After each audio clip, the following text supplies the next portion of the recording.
ben grand lay maa ngi lay ziar bër grand jëwrin Diasse maa ngi lay ziar yàlla nag ko yaa Moussa ziar naa la waaye di am mbégte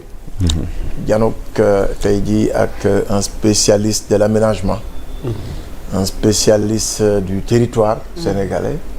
mooy le directeur Bara Diouf moom mi nga xam ne mooy sunu gan gu mat gan nag boo ko amee da nga koy ceralee nu ñu ceralee buur sant mi nag moo ko xaw a yàq rek Diouf la sant ma sant Sow la gato gi moom jël ko deuxième heure parce que sinon rek du fi kon nag ma ziar la sëñ bi di ñaan yàlla liñ fiy waxtaane mu am njeexital ak njëriñ ci askanu Sénégal. macha allah jaajëf jërëjëf alors ma ñëw ci gan gi ni ma leen ko annoncé léegi xanaa di fàttaliwaat moom la yàlla dénk délégation à la promotion des pôles urbains de Diamniadio et du Lac Rose DGPU waaye moom mooy le secrétaire général par intérim du maanaam mouvement de la réforme pour le développement social Bara Diouf mbégte la ci ñun ñu lay dalal fii ci jotaay waxtaanu Bonsoir Sénégal ngir laaj ak tontu ak waxtaan ci tolluwaay réew mi. jërëjëf yaa Moussa. ñu ngi lay sant di la gërëm di kontaan encore une fois de plus ci Sénégal 7 ci seen invitation. su ma juumul tey mooy la 4e ou la 5e fois ma ñëw fi. depuis 2 ou 3 ans. di kontaan aussi di gis ne liggéey baa ngi gën a yaatu. di am chance aussi di seetaan souvent seen émissions yi wala extrait yi. di am lu ma ci gis loo xamante ne am na solo ci wàllu qualité débat yi nga xamante ne dañ ko gis fii di nuyu ñi nga xamante ne ñoom la bokkal plateau bi sëñ Xaadim miinantew ñu mais bari naa lu ma koy suivre jëwrin Diasse maa ngi koy wax ne kan sànq jëwrin bi rek la ñuy dégg daan naa la suivre lu bari mais Cissé la danaa ko Cissé nag dañoo bari xam-xam macha allah. Ablaye Mbow aussi en tant que journaliste quelqu'un de très équilibré déglu ko depuis ay années mu koy seeti sama mbokk saween bi nag man li ma gën a remarqué si moom mooy taxawaay bi mu taxaw en tant que syndicaliste jamono joo xam ne taxaw Sénégal wax jafe woon na trop mu taxaw ci taxawaay bu am solo parce que Sénégal aussi des fois duñu fàttaliku yenn yi te day am solo parce que nit ñi la plupart jógewuñu asamaan wàcc dañoo am jaar-jaar seen jaar-jaar des fois mooy expliquer seen taxawaay te taxawaay boobu ñu amoon résultat gëm naa ne war nañ ci gërëm syndicaliste RTS ci taxawaay bi nga xam ne am nañ ko ces 2 wala ces 3 dernières années mu nekk taxawaay bu yàgg tamit bu gën a yàgg loolu tamit waaye résultat yi ñu gis nii loolu la di nuyu bu baax la di nuyu aussi yaa Moussa aussi am plaisir ñëw fekk seen plateau bi di ñaan yàlla subhanahu wa taala liñ fi wax mu nekk njëriñ beneen bi comme ni nga ko waxee tey mooy premier safar ñu jëm ci màggal Serigne Touba màggal gu mag gi di ñaan yàlla subhanahu wa taala may ñu fekke màggal gi yàlla aussi may ñu fekke xéewal yi mais aussi yàlla may ñu am xolu ak xelu déglu kilifa yi ci seeni recommandation ci seeni yoon yu ñuy tëral parce que Sénégal dañoo am chance am ay delluwaay yoo xamante ne ay kilifa lañ bu fu suñu rongañ ba suñu bët taawee ñu dem xooli leen mais bu ñu nekkee ci période jàmm aussi war nañ leen di leen déglu parce que loolu mooy def la grandeur de ce Sénégal la yàlla dëggal nañu ñun ñu ngi dëkk ci dëkk boo xam ne dëkk bu màgg la muy Sénégal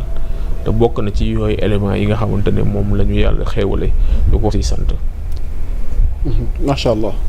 amaat na solo donc defe naa grand Abdoulaye Mbow moom dinañu jël en marche maanaam ci cours de l'émission fi ñuy bëgg a tijjee soxna Lalla ci yow laa jëm su ko defee dafa mel ni dañuy bëgg a dem ci pencum ndaw réew mi ñu koy wax assemblée nationale. am na lu fa xew ci diggante ma conseil constitutionnel pour ñu ubbee ko jotaay waxtaan. actualité bi depuis démb wala bërki démb sax laay wax muy décision bi nga xamante ni conseil constitutionnel yëkkati na ko jëmale ko ci règlement intérieur bu assemblée nationale muy ay articles yoo xamante ne moom conseil bi dafa déclarer ni c'est des décisions c'est des articles yoo xam ne c'est dafa contraire ak li nekk ci biir constitution bi mu jur nag spéculation yu bari parce que ñu bari jàpp nañ ne est-ce que conseil constitutionnel waruñu ko defaraat ñii ni est-ce que waruñu ko tëgginaat parce que bii mooy 2 fois en réalité député yi dugal projet de loi ñu rejeté ko xëy na nag peut-être loolu moo jur spéculation bi ci am mais comme ni nga ko waxee laaj bi ñuy samp mooy d'abord lan mooy jàngat bi gis-gisam par rapport ak décision bi conseil constitutionnel jël. alors sëñ Bara. waaw jërëjëf Lalla damaa jàpp ne aussi souvent Sénégal on a tendance à ce que bu problème amee. duñ ko circonscrire ba ñu xam lan la. parce que souvent depuis démb ñu ngi dégg wala depuis avant-hier ñu ngi dégg une partie de la presse ak une partie de l'opposition yi nga xamante ne ñu ngi wut ay ndam te amuñu ko. ñu ne conseil constitutionnel dafa rejeter projet de loi bi nga xamante ne assemblée nationale voté ko ce n'est pas forcément ça. conseil constitutionnel dafa bokk ci rôle am à chaque fois que am na benn loi bu ñu voté moom dafa war a def le contrôle de constitutionnalité xool ndax loi bi méngoo nag constitution parce que constitution mooy loi bi nga xamante ne mooy loi bi supérieure te lépp li nga xamante ne dafa ñëw ci suufu constitution dafa war a méngoo constitution lii am mooy ñun ñëpp gis nañ ne assemblée nationale amatul woon règlement intérieur bu méngoog loi Macky Sall moo xëy suba ne dafay supprimer le poste de premier ministre si biir loi organique boobu mooy règlement intérieur assemblée nationale dafa am ay articles yoo xam ne dafa doon wax ci premier ministre ñu ñëw en 2022 am une nouvelle assemblée ñu war a installer la nouvelle assemblée nguuru Macky Sall utiliser benn texte boo xamante ne ci règlement intérieur boo xam ne dañ koo modifier sans pour autant ñu voter ko à l'Assemblée nationale bëgg ko présenter comme le règlement intérieur loolu mu nekkoon une violation flagrante de la loi malgré violation yooyu ci lañ defee lépp li nga xam ne defoon nañ ko ci ba li ca amoon am ci ñun ñëpp fekk nañ ko nguur gu bees bi ñëw ñu voté assemblée nationale dugal un paquet de réformes yooyu bokk na ci bi nga xamante ne bokk na ci yi gën a emblématique mooy nañu delloowaat assemblée nationale mu respecter loi respecter constitution ba amaat un règlement intérieur boo xam ne dafay nekk un règlement intérieur bu valable ñun ñu am une majorité qualifiée écrasante mënoon rek xëy suba dérouler ñu ne nañu woote consensus ci règlement intérieur bi consensus boobu groupe parlementaire yi nga xam ne ñoo fa nekk ñoo ànd liggéey ci règlement intérieur boobu ba bi ñuy déposer projet bi ñi ko signé groupe parlementaire Pastef la ak Ayib Daffé Aïssata Tall Sall ak Tafsir Thioye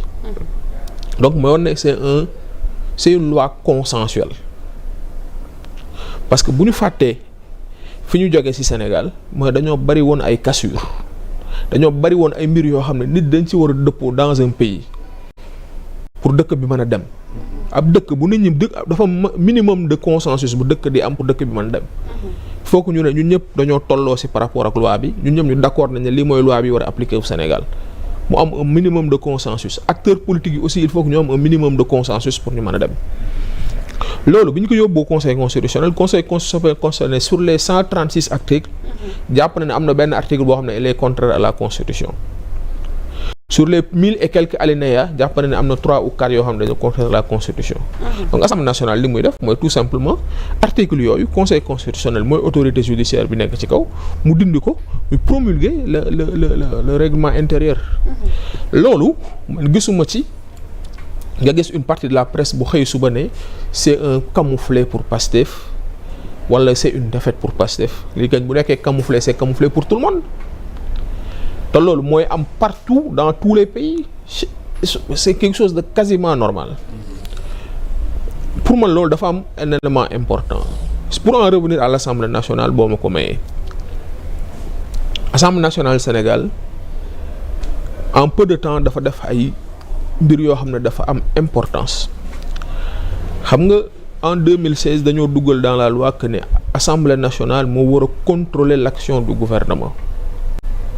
mais Sénégal ba fi ñu lay wax ni kenn xamul yenn mécanisme la ñuy mettre en œuvre pour xam ne la assemblée nationale di contrôler l'action du gouvernement. Mais assemblée nationale bi liggéey na ci avec une commission boo xamante ne parti au pouvoir le groupe parlementaire majoritaire ak les autres groupes parlementaires liggéey nañ ci ba am un document boo xam ne mën nañ xam ne naka la suñuy député di contrôler action gouvernement ak yeneen yoo xamante ne ay avancées la ñu gis ko ci biir assemblée bi. Donc pour dire qu'aujourd'hui débat bi nga xamante ne moom lañ am ci ndax dañuy am un conseil constitutionnel wala dafa am une cour constitutionnelle dañu ko war a détacher de cette action là. Conseil constitutionnel dafa nekk ici dans le cadre normal de son travail. Ce n'est pas un événement boo xamante ne politique d'envergure bi ñu ko bëgg a jox pour ñun ñi nga xamante ne ñun ñoo bokk camp damay wax ne ñun on a un devoir de sérénité parce que nous sommes le régime le mieux élu de l'histoire de ce pays. nga commencé que de Senghor à Macky Sall ba ñëw si ñun jamais un parti d'opposition wala un groupe d'opposition n'a été élu à 54% au premier tour sans pour autant mu présenter son candidat naturel. nga ñëwaat quelques mois après élection législative on te donne un meilleur pourcentage que pourcentage bi nga amoon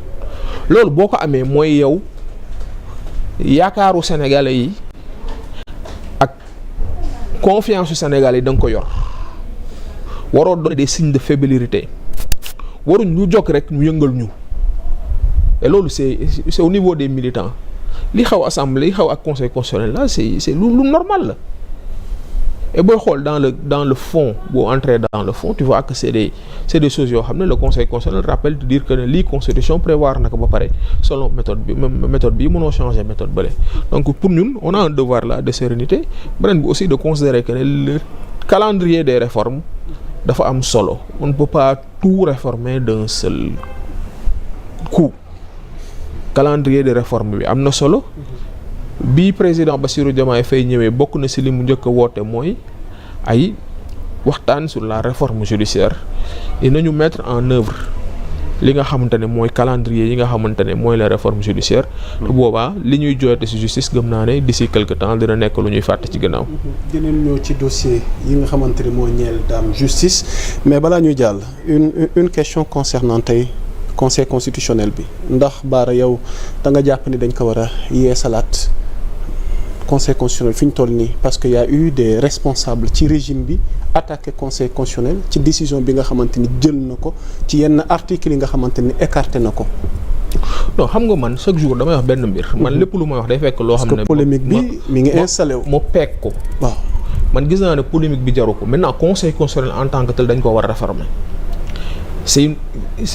conseil constitutionnel bi c'est un pose problème ah.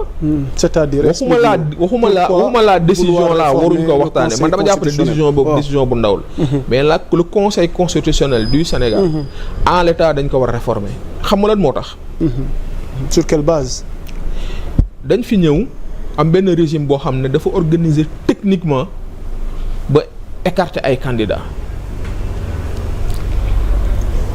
gis nga Macky Sall nguuru Macky Sall barke démb man maa ngi doon xool en 2018 bindoon naa benn texte sur Facebook pour dire que Macky Sall mu ngi préparer sa victoire technique de en 2019 mais techniquement boobu lan la woon mooy utiliser ay porox ndoll ci loi te boo demee laaj conseil constitutionnel le conseil constitutionnel je suis incompétent. jëlal exemple candidature Ousmane Sonko.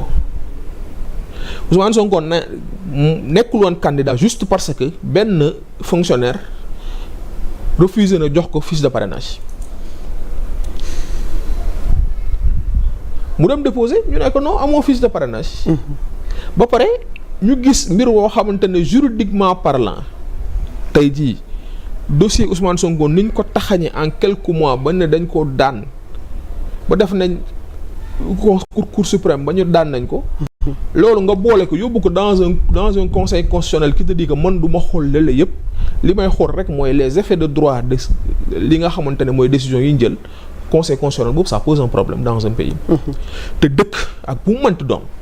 boo xam ne dañuy xañ une partie de la population ñu mën a egg ci vote egg ci exprimer seen choix démocratique dëkk boobu nekkatul ci jàmm te boo xoolee conseil constitutionnel yi en Afrique nekk na un élément yi nga xamante ne mais andi na ay bouleversement dans beaucoup de pays gis nañ ko en Côte d'Ivoire gis nañ ko au Gabon gis nañ ko dans beaucoup de pays tey jii aujourd'hui on a ñu ngi wax Cameroun ak la fa am mais loolu dafa laaj réforme. réforme bi nag li nga xamante ne moo gën a lëng ci li nga xamante ne mooy borom xam-xam yi wax. mooy qu'on passe d'un conseil constitutionnel à une cour constitutionnelle. après maintenant les choix des hommes. pour man dañ ko war a bàyyi aux autorités. cour bi lan moo nar a doon particularité en fait par rapport ak conseil constitutionnel bi. xam nga conseil constitutionnel lu Sénégal bi niñ ko tëggee. on a l'impression que man dama am impression que tout revient à un président de la République. c'est ça une chose. beneen bi mooy contrôle bi nga xamante ne conseil constitutionnel am na ko ak capacité bi nga am tey jii yow citoyen bi nga dem saisir le conseil constitutionnel loolu dañ ko war a seetaat parce que tey jii on a l'impression que conseil constitutionnel à chaque fois que problème am na dans ce pays là boo ko laajee danaan je suis incompétent léegi nag moom moo sut ñëpp ne amul incompétent na pour wax ci benn problème mooy problème bi amatul solution te dëkk mënul continuer ci am ay questions yoo xamante ne dañ naan dafa am incompétence généralisée ci dëkk boobu moo tax pour man réflexion yi war nañ ko pousser mais réforme dañ ko pousser réformer le conseil constitutionnel mais jàpp naa ne question wu règlement intérieur assemblée nationale du question bu de nature bu grave boo xam ne mën na pousser à ce que ñu dem ba ay référendum wala des trucs comme ça jàpp naa ne daal war nañ gën a jël plus de recul sur certaines questions. mais est-ce que aussi di lu nekk di xew au sein du parti moom moo waral spéculation yu am parce que on a l'impression que ni dafa am ay querelles internes yu am au sein du parti ci décision yi nga xamante ne mu ngi tukkee ci exécutif bi wala soit ci décision yi ñuy gis ci instance yu mag yi. xam nga nag man dama am habitude de dire que parti politique moom boo ca bokkul la tey xew ci biir parti bi da nga koy bàyyi ak waa parti bi man am naa chance su. ñu bëri peut-être dañ ma gis ma nekk dans l'environnement jege Pastef mais bokkuma Pastef parce que man je rappelle que MRDS laa bokk yàlla def ne depuis 2015 wala 2016 MRDS ak Pastef ñoo defandoo toutes les élections les législatives de 2017 présidentielles 2019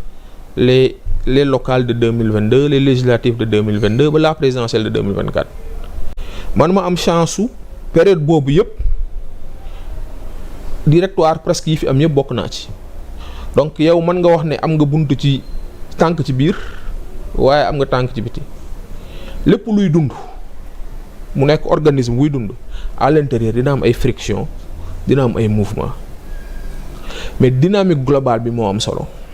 tey jii dynamique globale bi ñun ñëpp dañoo ànd pour liggéey Sénégal man bon peut-être man la gisuma man lu extraordinaire loo xamante ne war na mën a pousser ñu ne dañoo war a changer yenn mbir yi maintenant après nag nit ku nekk di nga am sa gisin di nga am sa xalaat di nga gis lu la neexul nga wax ko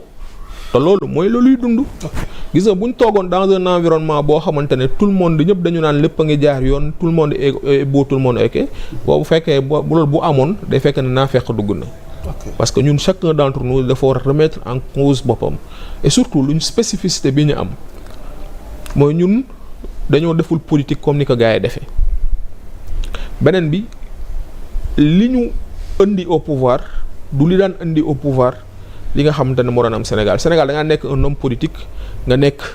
dans le régime au cœur du régime nga dem nga gedd une partie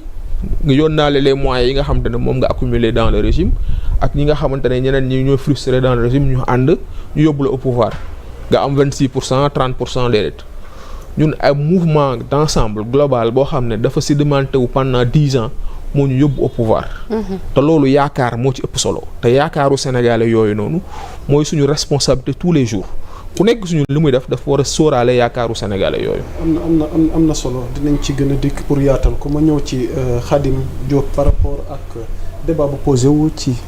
li conseil constitutionnel rejeté ci lenn ci nouveau règlement intérieur bu assemblée nationale bi yow lan moo ci sa njàngat.